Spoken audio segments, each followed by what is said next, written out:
This is such a great topic to start your week. Guys and girls out there, Kirk is back on the show from 3 key elements, and we're talking to the men first. Oh, my goodness. How to survive your girl. Kidding. A survival kit, maybe? No kidding, no kidding.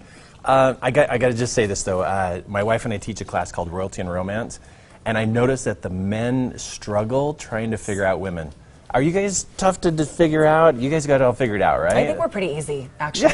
Just follow the roadmap that Kirk is going to give you right now. Well, we think differently. We do. Yeah, the mechanics are different. The thinking's different. Can I just tell you how I've screwed up? This is how I've messed up. I think that when Kim, my wife, asks me a question, that I'm supposed to answer it.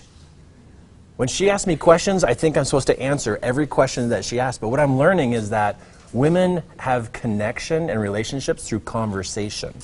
Like, she just wants me to talk with her and be able to have this discussion with her. Is that right? And we want you to listen. Yes. And not fix the situation. Don't fix it, don't answer it, but to have this conversation. In fact, last night we're falling asleep, and Kim goes, "So how do you feel about this?" And I gave a really short answer, and she goes, "No, really, how do you feel about this?" And I realized she just wants to have a conversation.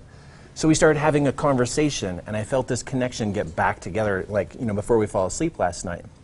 And I tell you, that's where men mess up, is we think questions, answers.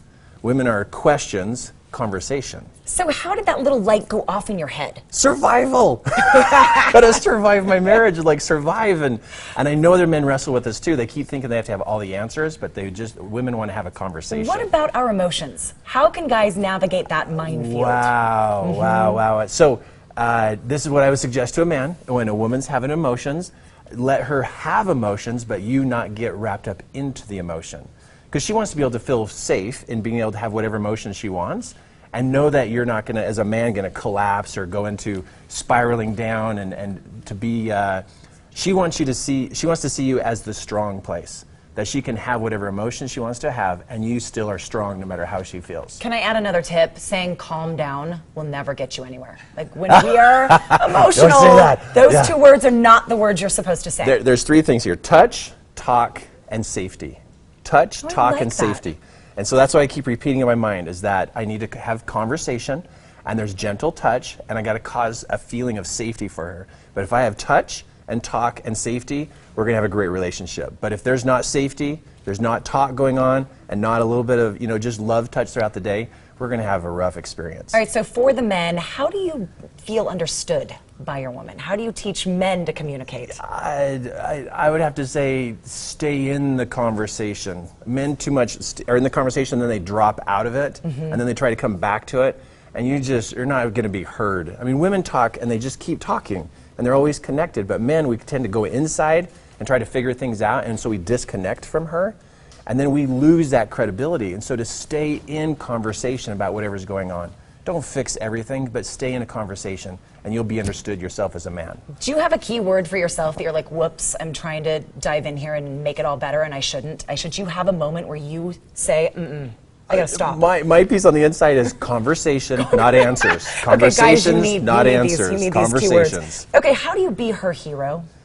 Well, I tell you, the part that I notice is that to hold her, no matter what's going on, just like if she's having a tough day, wrap my arms around her, because when she feels those strong arms or that snug around, just holding her, she feels safe. And when she feels safe, I'm the hero. So to be able to be a great listener and also be a great hugger or holder, and that helps her feel safe. So what if someone out there, a couple out there, is struggling with closeness, having that type of closeness together? Yeah. How do you start that? What's the first step? And let's pretend like you're my spouse. Okay, gentle touch. Just gentle touch. Baby steps. Little conversation and little touch. It's where a man tries to go in, like, give me the old big hug, and there's not a great connection going on, that it actually becomes repulsive. And so, but gentle touch and gentle talk. Talk and touch are the key pieces to bring that relationship back together. It's the little things that we love. It's you reaching for a hand at that moment. The marker notes on the mirror, the little notes. The marker notes, right? But it's just all that little tiny bit just to slowly get back together, because a woman's mind is constantly measuring and quantifying all the little tiny bits of conversation. Oh, we're tallying up and we remember. Yeah. We remember all the details. But women are precious, and us men, we got to really care for and really take care of each woman, every woman that we meet. You're on a good path with that. Keep that up. Keep that going. 3 key elements. If you're thinking I need to be on a right path, I know you do these seminars for husbands and wives and relationships. Royalty and romance. That's our big one. Love it. Go to their Yep. website. We'll link you from ours. goodforutah.com/GTU. All the information is right there. Tell your cute Kim in the audience that we think she's incredible. I too. will. Thank you. Thank Brian, you. did you learn something? Like, did you get it? Let's hope Touch, so, right? talk. Were you listening? I took copious notes. Okay. Good enough. That'll have to work for now. Now, still ahead, if you're diabetic or if you're just trying to lose weight, this sugar-free strawberry pie will make your mouth water without the guilt.